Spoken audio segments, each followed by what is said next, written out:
What happened at Hellhole Mine?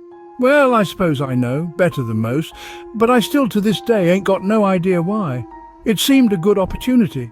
Martin Dixon was paying good wages, and you kept a percentage of everything you dug. I'd worked on my own, but you got to be rich to do that for very long without finding nothing. And if you was rich, well, then no point in working yourself to death like that. So guys like me, we'd take hired work when it'd come along, especially when it paid as good as Martin did. He was a pretty nice fellow. I don't mean he was like a parson or nothing, but out in those mining towns you find someone who treats you fair and ain't always got a scowl on his face and looking for a reason to dock your pay. You got yourself a good boss. Heard he and his brother Solomon had escaped some Alabama plantation when they's young. Fought in the war between the states. Anyway, it weren't like Martin at all what eventually happened. I think he just snapped. Or, you want to know what I really think? I think the mine got him. There was something wrong there. Everyone knew it after a while. Even his brother Solomon admitted to feeling something. Martin just didn't want to believe it. Everyone out here, they're always telling themselves, just one more month. Just one more loan. Hell, in the saloons it's just one more hand. Just one more. It's a way of life out here. So no wonder he was able to deny what was happening. Just one more, whatever. And the gold had come, and that'd make it all better. Or at least he'd grab enough and hightail it out of there, and that'd make it all better. Gold has a way of doing that, I hear.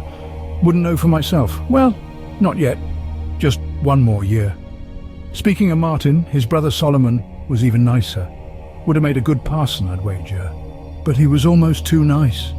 Too nice to be this far west. Think that probably explains what happened to him. Then there was Eddie, that Townsend fella, close friend to the brothers.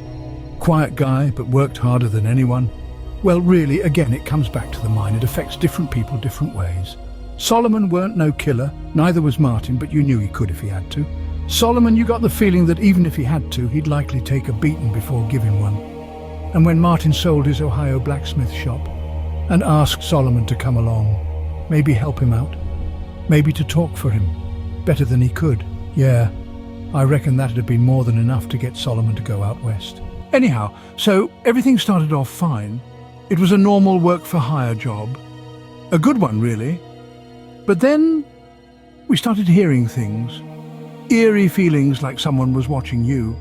Like a guy come up to me one night, he asked me if anything weird ever happened when I'm down in the mine alone. Now maybe something had, but nothing major, and I just discounted it. Maybe I still would have after what he said, but the way he said it, the look in his eyes, it weren't idle speculation, it were frightened suspicion. I started approaching things with keener senses. All kinds of sounds and shadows down there, but from then on, they took on a strange air. As you'll have in these parts, there was an Indian legend about them hills bearing some kind of curse.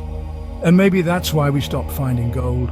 But I don't know, you can pick a good 2 acres of land out here that don't got some kind of curse on it or legend about it.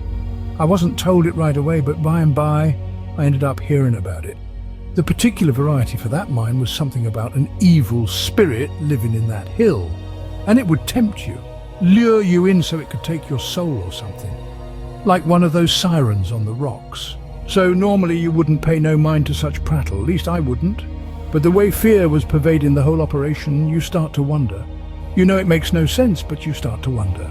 You'd get a fair bit of depth into the mine, and I don't want to say certain directions was calling to you, but less you never hit gold, or I suppose, less you always do. Every miner has a superstitious feeling they can kind of divine where the gold is. But in that mine, that feeling was stronger than anywhere else I ever dug. And I don't know if it was some magnetic force we were sensing or what, but if you know guys who've mined a bit, you know they like to disagree on most everything has to do with mining. So it was all the more peculiar that in that mine, after a while, seemed everyone got the same idea.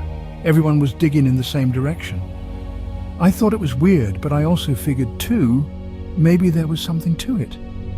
As we got closer, or, well, as we got deeper, the feeling got stronger. It was the strangest thing.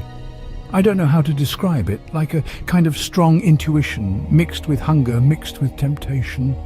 You could tell the boss man was feeling it too, 'cause where he'd been fair and none too miserly, with a nod or a smile now and again, he became cantankerous and brooding. Also around that time, his wife, pretty young thing, who'd been ailing for a while by that point with powerful headaches, up and died.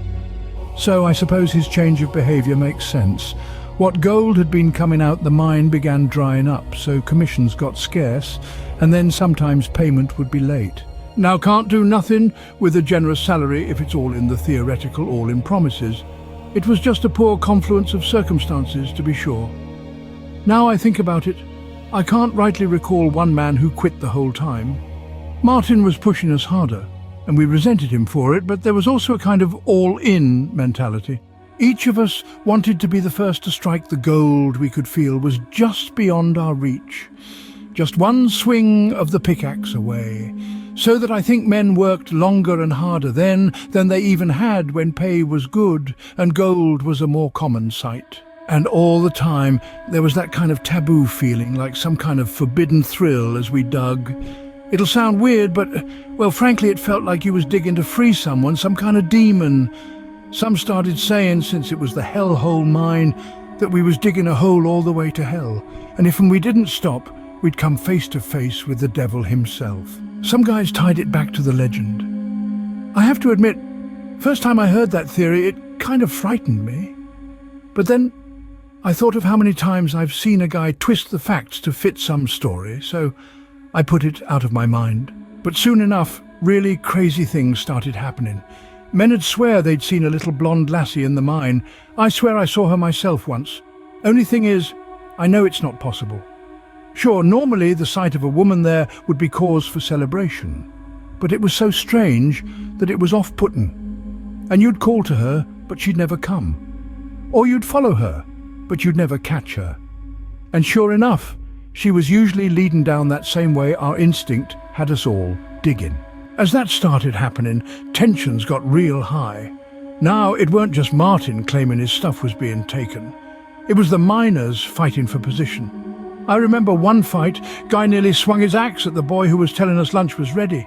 Claimed the boy was distracting him when he was on the verge of striking gold. I got to admit, I knew what he meant. That feeling. Not much later, violence did break out. The next day, I think it was, over the same old thing. You're crowding me! Fisticuffs. Martin fired both men, and I swear even before he was out of earshot, another fight almost broke out over who'd take over those spots. For long we was calling that blonde girl the Mrs. of the Mine Pandora, like in that story of Pandora opening some box of misfortune because seemed like she'd let loose a bunch of trouble. So yeah, anyway, people got angrier and pay got later. Eventually, food got less too. That's when things got real bad. Bunch of underpaid crazed miners on empty stomachs. Finally, those that hadn't already been kicked out for fighting or complaining about the food were all told to go, but not by Martin. By Solomon. He was always the sensible one, and he didn't want to promise them nothing he couldn't provide. They was out of money. I survived till that last batch. It weren't but about a week after that Martin, Solomon and Eddie took their murderous tour of the town. I couldn't right believe men I knew could have done something like that. But to those of us that had been there, it kind of made sense, if you dig deep enough and come face to face with old Nick himself.